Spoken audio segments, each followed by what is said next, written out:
Hi guys. So today I want to talk about the training program and also the non-training in the UK, and to look at, can you apply for them as an international doctor? When should you be applying for them? What does the process involve? So yeah, let's get into it. First off, for everyone who's new to the channel, my name's Effia. I'm a doctor based in the NHS and I make videos for doctors wanting to come and work in the UK. So yeah, let's get into it. So if you've watched my previous video about the different career grades, you'll have an understanding of the different levels. But if not, I'll just give you a summary. So when you finish medical school, you start as an FY1 in your first year of training in the internship year. Then you move on to FY2. Then you can progress onto your ST or IMT roles as an IMT 1 or 2 or an ST 1 or 2. Then after that, you move on to a registrar role as an ST3, 4, 5, 6, 7, 8, depending on which specialty you're doing and how long that specialty training is for. Then once you've completed that, you sit your exams, give the necessary evidence and complete your CCT to become a consultant. So after FY2, if a doctor chooses not to go into the training program as an IMT or an ST, they can work as a non-training doctor. They can locum or they can work in a non-training role.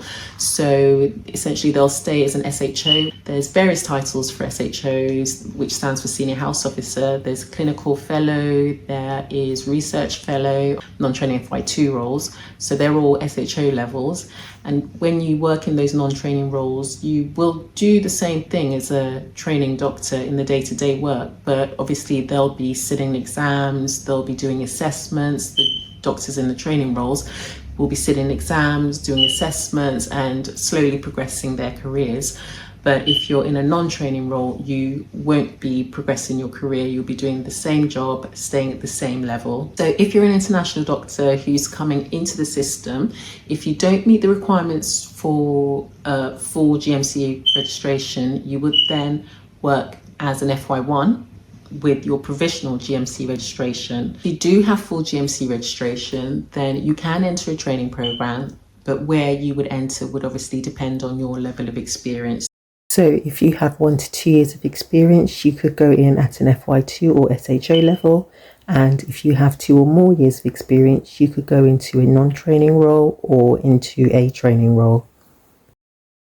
So let's say you have full GMC registration, you can go in an FY2, and that would be for a standalone FY2 program if you wanted to go into a training program. That program is for 1 year. And then after that 1 year, you can then apply to join the IMT or the ST training program. Or you could join a non-training FY2 job and use the CREST form, which is the certificate for readiness to enter specialty training. You can get that signed off and then use that to enter the IMT or the ST training program as well. So that's another route. Also, you can get the CREST form signed outside of the UK without having done a job in the UK. But if you watch my previous videos, you already know my stance on that. Don't do it. Come here, get UK experience, then go into the training program. But if you are somebody that feels that you're ready to work in the UK, or you've done a clinical observership and you feel that you understand the system and feel fairly confident with it, then you can do the CREST form. That can be signed by somebody outside the UK who's observed you and has had overseeing your work or a supervisory role with you at some stage within the last 3 years. They can fill the CREST form in. I will leave details of the CREST form in the description box below this video, so you can get access there to take a look and find out more about it in more detail if you want to use that option. Or if you want to come here and join a non-training FY2 job or another SHO non-training job, and then use the CREST form, get that completed and use it to enter the training program. I should mention with the CREST form that once you've worked in the UK for 3 months, you can't use the CREST form. You will have to get another CREST form signed by a doctor that has supervised you whilst you've been working in the UK. So if you're going to apply for a training program, you'll need to ensure that the CREST form that you want to use that's been signed from back home is submitted before 3 months.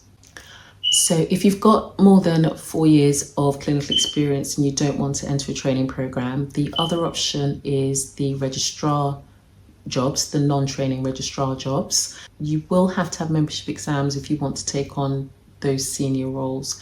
So if you have a specialty that you're working in already back home and you want to continue that specialty at a senior level and you haven't achieved your full membership exams, then it's really important that you do that before you then apply for jobs here, because you won't be able to get a senior role without your membership. But if you do have your memberships because you've been working at a senior role back home within a certain specialty, then you can apply to continue that specialty here outside of a training program. You would take on a specialty doctor role, or if you have experience comparable to a consultant level, but you don't want to go into the training program to gain a consultancy post, then you would work as an associate specialist. So associate specialists have extensive experience. They oftentimes have worked back home as consultants or quite senior doctors, and then they come here to work but don't want to retrain all over again. So you can then take up an associate specialist role if that's something that's more desirable to you. But if you do decide that you would like to take on a consultancy role at some stage, then there is the CSER route, which associate specialists and specialty doctors can also work towards. CSER stands for Certificate of Eligibility for Specialist Registration. So once you've achieved the CSER, then you can then apply for consultant roles as well, if that's another option that you want to take. So that's great that it's out there for people who would want to use that, rather than just being restricted to having to do the CCT and having to go in one route towards getting a consultancy post. Okay, that's it from me for today. I've left a link to the things that I've mentioned in today's video in the description box below this video, so you can take a look there. So that would be things like the CSER route, the CREST form, FY2 standalone program, the FY1 program, the foundation program. Take a look, and I hope that you find it useful. If you found this video useful, do press the like button. It really does help, and I will see you in the next video. Bye.